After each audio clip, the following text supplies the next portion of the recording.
Hello, you're here with Kevin and Brandon on Times with Kevin and Brandon.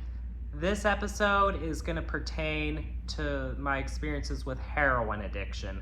Now, I had a previous episode where I talked about the opioid epidemic and such and how it devastated our country, but this time I'm going to be talking about my own personal experience. Now, where do I start? Well, in the beginning, I started out taking prescription drugs like oxycodone, hydrocodone, which are known as Percocet and morphine. And, that eventually led to me smoking heroin for the first time at 15, and I dabbled with it for a little bit until I finally got hooked at 17. And what was the cause of me using heroin? Well, to be honest with you, I was turned on by the culture that surrounded heroin. All my idols were on heroin, everyone from Kurt Cobain to Lane Staley, and even one of my literary heroes, William S. Burroughs, was a heroin addict, as well as Jerry Stahl. And what got me to become so devoted to heroin, I loved the way it made me feel, and it got rid of a lot of the pain that I was feeling inside. You see, I used heroin because it gave me a feeling of affection and warmth that everything was going to be okay. And, it was just letting my mind, wander off in la la land, and it was okay. Because that's really what I did when I was on heroin, was I just wandered off into la la land. And I just zoned out because, truthfully, I didn't know how to handle, the unsavory feelings of the reality I was living. And that's what drugs are in general for most people. They're an escape from their reality because they're not happy, and I can definitely attest to that. Now, I first tried heroin at 15, and I started off smoking it. It was black tar heroin that I started smoking, and over the years, I would get brown powder heroin and sometimes China white heroin. And to me, heroin wasn't just a desire. It became a very real physical need when I became hooked.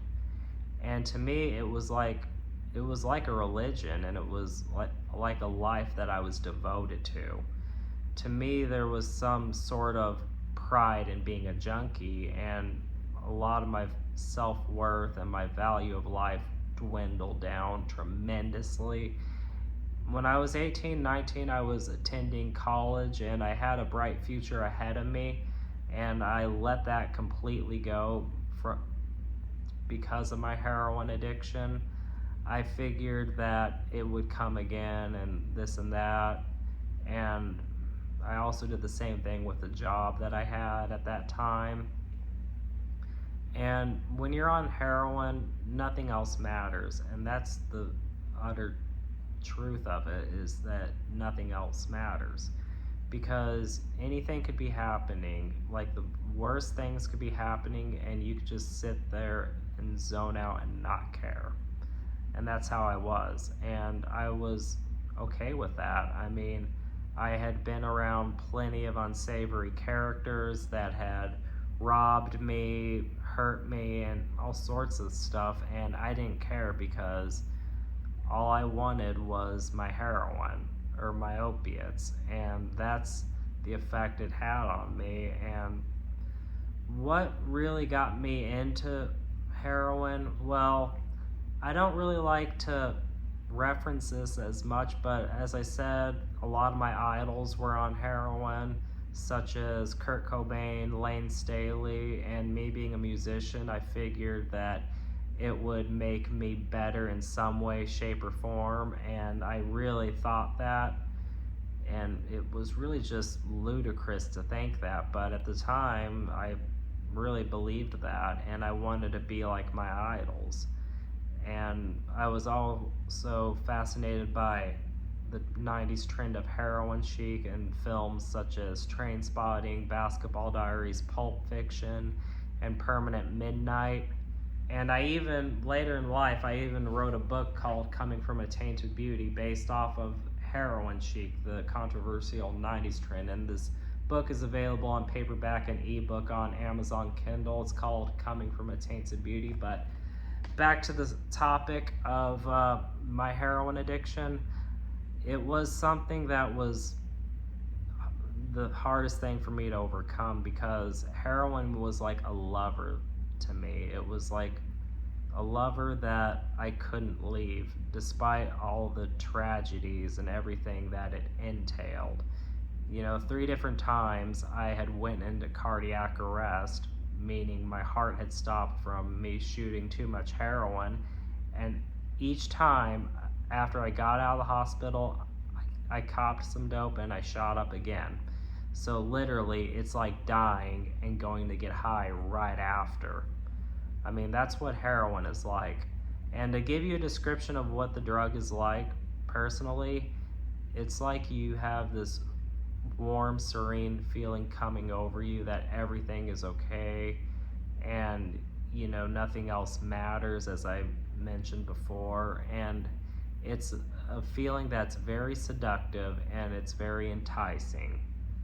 And it's hard to not indulge in that feeling, especially when you've moved up to shooting heroin, when a high that took a few minutes to achieve became virtually instant, especially feeling the warm rush go right up your back and all the warmth coming over you all at once. And being dope sick was one of the worst things I've ever had to go through, because when you get hooked on opiates, your body depends on it, and when you discontinue use, when there's a cessation of opiates, your body freaks out and you have hot and cold flashes, you have goosebumps, you're nauseous, you have diarrhea, you're cramping up, and everything you can imagine. And it goes on for like 5 days or so, and even afterwards you don't feel good at all. It's something that really was very haunting to me at the time when I was using, because it was one of my biggest fears was to go through dope sickness. And one of my biggest fears was to not have heroin, because it became such a big part of my life that it was the only way of life that I knew to be normal, to be okay. And I just didn't really know how to live at all. And what caused me to use heroin before? Well, I came from parents who divorced, and there was a tumultuous custody battle when I was a kid, and both of my parents have always been at odds my entire life.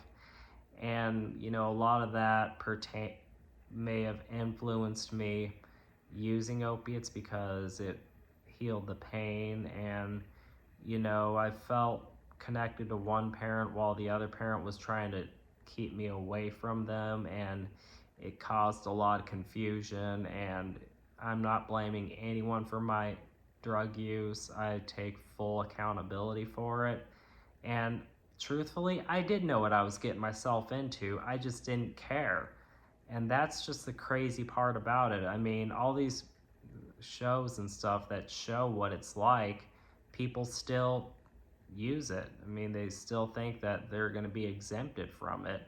And my opinion is, I think we should have more treatment centers available for struggling addicts, such as myself at one point, because those are really, they're lifesavers. And I think that,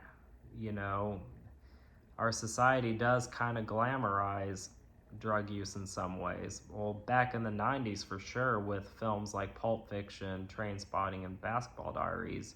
Each of those were great movies, but I don't think they were exactly trying to glamorize it in some ways, but people saw it as that. And I think people misinterpreted it, because in the end, those films really showed what happens when you get hooked on it.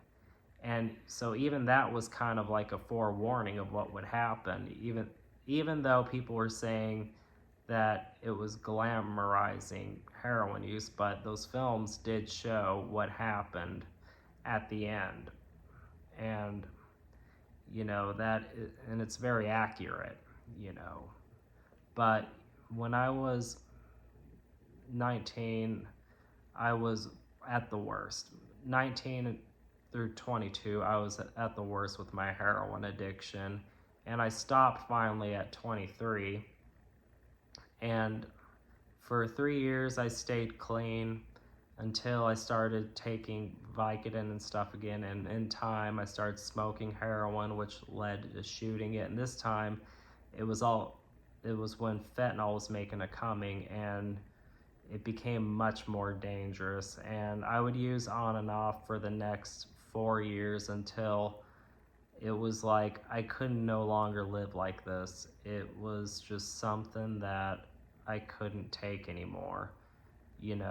I was scared of because it just became so bad and so deadly that, something had to give and I had to stop. And that was when I went on Suboxone. And I really made an effort to stop for good. And I've been stopped ever since. That was back in October 2022. It's May of 2025 right now, so it's almost 3 years. It's 2 years and 7 months right now.